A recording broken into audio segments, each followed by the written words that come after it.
रसोई घर का अपना एक बहुत बड़ा महत्व है। इसी पर आधारित है परिवार का सुख, शांति, समृद्धि। जो सबसे बड़ा स्रोत माना जाता है वो रसोई घर ही माना जाता है। तो भोजन बनाते वक्त हरि भजन करते करते भोजन बनाइए, खुश होकर बनाइए, क्योंकि भोजन में गई हुई एनर्जीज ही सब लोगों को मिलती हैं।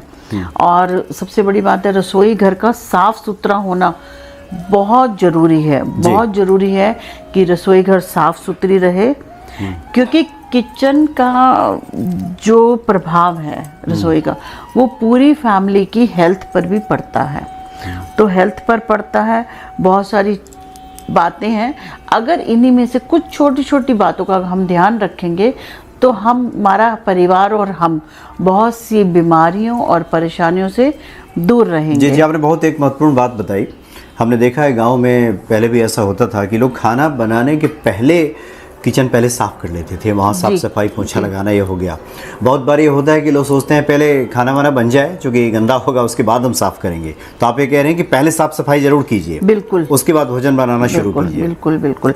और अब सबसे पहले बात करते हैं कि दिशा कौन सी हो। तो दिशा कौन सी होनी चाहिए? जो आग्नेय कोण है, मतलब दक्षिण पूर्व, उसको परफेक्ट दिशा माना गया है ज्योतिष शास्त्र, वास्तु शास्त्र में किचन के लिए। यहाँ पर क्या है, आग्नेय कोण में आपकी पाचन क्रिया ठीक रहती है, धन का आगमन रहता है। और यदि आपकी किचन यहाँ नहीं है तो उससे बहुत सारे नुकसान भी हो सकते हैं। लेकिन अगर नहीं है तो क्या करें? अच्छा, आग्नेय कोण किसको कहते हैं? जैसे एक बार थोड़ा जो लोग नहीं जानते उनको दक्षिण पूर्व को आग्नेय कोण। दक्षिण और पूर्व, यानी कि पूर्व और दक्षिण का जो जगह है वहाँ किचन होना चाहिए। वहाँ किचन होना चाहिए। तो अगर कई लोगों की किचन वहाँ नहीं होगी, जरूरी नहीं है सबकी हो, तो वहाँ पर आप सिंदूरी गणेश जी की मूर्ति लगा सकते हैं। और यज्ञ करते हुए जो पंडित होते हैं, पुरोहित होते हैं, उनकी पिक्चर लगा सकते हैं। लेकिन ध्यान सिर्फ इतना ही रखना है कि आप नॉनवेज ना बनाते हो तो रखिए ये। हाँ जी, हाँ बिल्कुल, क्योंकि गणेश जी की आप वहाँ प्रतिमा लगाएंगे, बिल्कुल बिल्कुल, तो शुद्धता का तो ख्याल आपको रखना होगा। अगर इस दिशा में नहीं होती तो महिलाओं को बहुत सारी दिक्कतों का सामना करना पड़ता है। बीमारी, खास तौर से महिलाओं को ही ये बीमारियां होती हैं अगर किचन की डायरेक्शन ठीक नहीं है। अगर चूल्हा रखा है, जो चूल्हे का चबूतरा पूर्व दक्षिण से घिरा हुआ होना चाहिए, पूर्व और दक्षिण से घिरा हुआ होना चाहिए चूल्हे का चबूतरा जी। और जब खाना बनाना है तो पूरब की ओर ही मुख करके बनाना है, पूरब की तरफ आपका मुख हो जी। और सिंक उत्तर दिशा में होना चाहिए। अच्छा, ये ध्यान रखना है।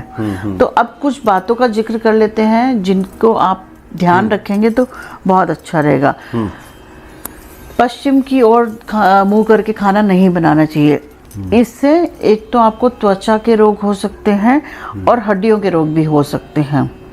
उत्तर भी नहीं, इससे उत्तर में भी मुंह करके खाना नहीं बनाना चाहिए।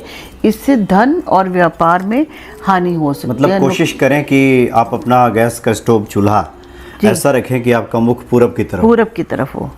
उत्तर की तरफ भी नहीं होना चाहिए, दक्षिण पश्चिम की तरफ ना बनाएं। सुख शांति भंग होगी, परिवार में लड़ाई झगड़े बढ़ेंगे तो उससे भी नुकसान होगा, तो उस तरफ भी ना करें। तो ऐसे इसका उपाय क्या है? क्योंकि बहुत सारे लोग जो आपको सुन रहे हैं उनके मन में ये आ रहा होगा कि जो लोग घरों में रहते हैं, लोग चिमनी लगा लिए हैं, बहुत सारे लोग घरों में, वो तो फिक्स हो चुका है, फिर वो क्या करेंगे?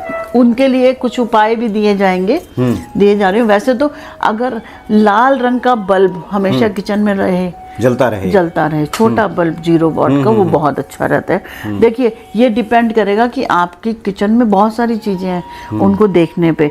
जैसे कि हम ये कह रहे हैं पूरब में खिड़की जरूर होनी चाहिए। अच्छा, पूर्व में खिड़की होगी तो बहुत अच्छा रहेगा। लेकिन चूल्हा उस खिड़की के नीचे नहीं होना चाहिए। ये चूंकि आप जो बता रही हैं वास्तु शास्त्र के अनुसार एक आदर्श किचन की बात कर रही हैं कि अगर ऐसा बना लिया जाए तो फिर क्या कहने। लेकिन मुश्किल है। देखिए, किचन में पूरब की ओर खिड़की शुभ मानी जाती है, पूरब की तरफ। वहाँ धन धान्य की कमी नहीं रहेगी कभी भी। कभी देखिए, कई लोगों के घर में खाने की कमी रहती है, दिक्कत से कमा रहे हैं, खाना कहाँ से आएगा? पैसा से। तो पैसा पैसा होगा तो खाना भी आएगा। तो पूर्व की ओर अगर खिड़की हो तो ये शुभ मानी जाती है। अगर पूर्व की तरफ मुख करके खाना बनाएंगे, सुख समृद्धि स्वास्थ्य सब कुछ उत्तम रहेगा घर में। तो इस बात का ध्यान रखना चाहिए।